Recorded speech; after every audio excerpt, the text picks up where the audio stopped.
Welcome to 60-Second Crypto. Today we're showing you how to mine Solacecoin using XMR Stak miner with either an Nvidia or an AMD GPU.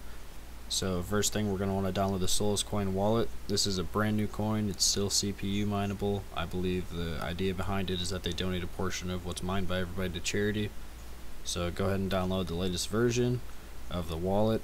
I believe that there's a necessary fork or a mandated fork that happened recently, so you're definitely going to want to download something version 2.1 and beyond.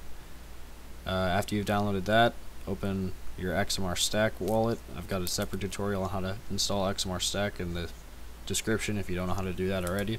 But open XMR Stak to create a new batch file, type 0, type sumo coin, because this Solacecoin is on the same algorithm as sumo coin, and we're just going to enter a Solacecoin pool here.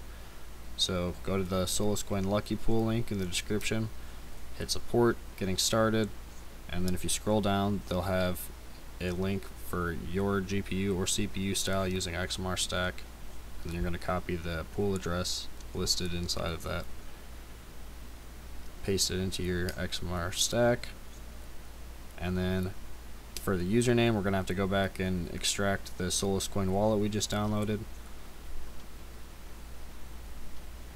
And then at some point you're going to want to sync the daemon file, which is the Solace with a D at the end, but for now we're just going to open the Solacecoin client because that'll be enough to create a wallet for us to use. So allow that to run, and then type whatever you want the wallet name to be. I'm typing new wallet. Yes, you want to create a new file. Y. Enter a password for the wallet. Does not have to be the same password for your pool in XMR Stak.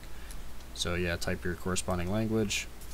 You're most likely going to get an error that says you have to sync the blockchain, but we don't need to worry about that. We're just going to open up the notepad file we just created from our wallet name, copy down the receive address, and then paste it into our XMR Stak under username. Leave the rig identifier blank, and then hit N for the next 3 questions unless you have a nice hash. And then you should be mining Solacecoin anytime you open the XMR Stak file from that point forward. Feel free to donate some Solacecoin, and shoot me a like and a subscribe.